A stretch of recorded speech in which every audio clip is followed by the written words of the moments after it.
Hi, this is Josh Marshall from TPM Media. It's Tuesday, September 11th, 2007, 6th anniversary of the September 11th attacks. You know, last Friday, Senator John Edwards came to New York to give a speech about counterterrorism policy, and we sat down with him after the speech to ask him questions both about the new international counterterrorism organization he is proposing and also Iraq. Today we're going to bring you the first half of that interview where he talks about counterterrorism policy. Both of your main opponents in this race, Senator Obama and Clinton, still embrace the phrase war on terror. You say it's a slogan. Yes. What should voters take from that difference? Is it a difference? Is it just semantics? What should that tell them? Because what I believe is that the term global war on terror was intended to do many things. First of all, create an atmosphere of fear. Mm-hmm. Second, to justify every bad thing George Bush wanted to do, from the war in Iraq to Guantanamo to secret prisons to torture to illegal spying on Americans. I think he used it for that purpose, and to suppress debate and dissent, because he does not want to hear anything that's contrary to what he wants to do or what he wants to say. So I reject that. Is there a serious threat of terrorism? Of course there is. And the President of the United States has a responsibility to address it globally. There's no doubt about that. But I think that what Bush has done is he created this phrase for the specific political purpose of allowing him to do whatever he wanted. But instead of leading a truly visionary campaign against global terrorism, our president led America down a garden path. He used the attacks to justify a preconceived war against a nation he now admits had no ties to Al-Qaeda. He then offered belligerence and hostility to the world community, and we have been rewarded in kind, and the world has responded in kind. The so-called war on terror he used as an excuse for the war in Iraq, as an excuse for trampling on our Constitution, and most perversely for ignoring the demands of the actual struggle that exists against terrorism.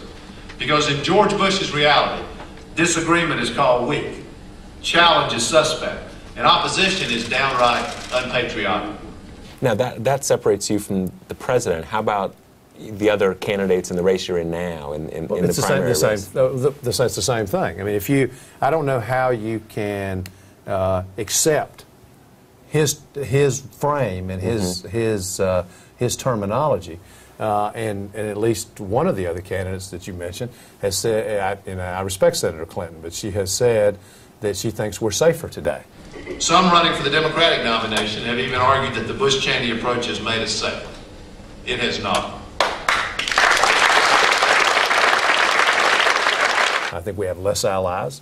I think there are more terrorists, according to Bush's own State Department. America's not safer today, and I reject his ideology. Now, you had said you have a new organization you're proposing, CETO, which is basically an international intelligence sharing and counterterrorism organization. As president, I will launch a comprehensive new counterterrorism policy that will be defined by two principles: strength and cooperation. The centerpiece of this policy will be a new multilateral organization called the Counterterrorism and Intelligence Treaty Organization, CETO. Every nation has an interest in shutting down terrorism. CETO will create connections between a wide range of nations on terrorism and intelligence, including countries on all continents: Asia, Africa, Latin America, Europe. New connections between previously separate nations will be forged, creating new possibilities. CETO will allow members to voluntarily share financial, police, customs, and immigration intelligence. Together, nations will be able to track the way terrorists travel, communicate, recruit, train, and finance their operations. And they'll be able to take action through international teams of intelligence and national security professionals who will launch targeted missions to root out and shut down terrorist cells. The new organization will also create a historic new coalition. Those nations who join will, by working together, show the world the extraordinary power of cooperation. Those nations who join will also be required to commit to tough criteria about the steps that will take to root out terrorists, particularly those who cross borders. Those nations who refuse to join will be called out before the world. It's important to note that CEDAW is not a panacea. I don't claim it to be, and it won't be perfect. But it would represent a big first step in the right direction. And as President Kennedy said when he signed the treaty that first limited the testing of nuclear weapons, we must begin with the common recognition of a common danger. President Kennedy said then, a journey of 1,000 miles must begin with a single step. Today, this new anti-terrorism organization would be such a first step. I think that now, particularly given what's happened with Bush, we have got to start working cooperatively with the rest of the world. And I don't think we have a natural institution to do that in. And so that's the reason for CEDAW. It's the reason I came up with the concept. I mean, the existing international institutions, NATO, the United Nations, Interpol, I mean, none of them are focused on terrorism. They each do play important roles, but none of them are focused on terrorism and doing terrorism as a cooperative effort with the rest of the world. And I think that's what we need. Now, how about an MI5 like domestic intelligence organization like you had proposed 4 years ago? Do you still believe that? I'm not proposing that now. What I want to do is that I think we do need to enhance our human intelligence gathering capacity. And I think we're I talked about this today, I think we're extraordinarily weak because of some language deficits that we have. And it's one of the reasons I'm proposing that we provide scholarships to young people who are willing to go into service of America and learn other language, particularly Arabic languages. Okay.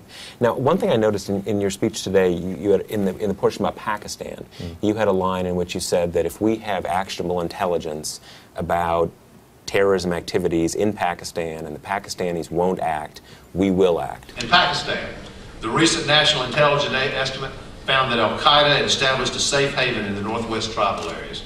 We have given the Musharraf government billions of dollars of aid in the last several years, yet they've done little to get control over these areas. As president, I'll condition future American aid on progress by Pakistan, including strengthening the reach of police forces and working more effectively with tribal leaders and their members to ensure their acceptance of the government. But I want to be clear about one thing. If we have actionable intelligence about imminent terrorist activity and the Pakistan government refuses to act, we will.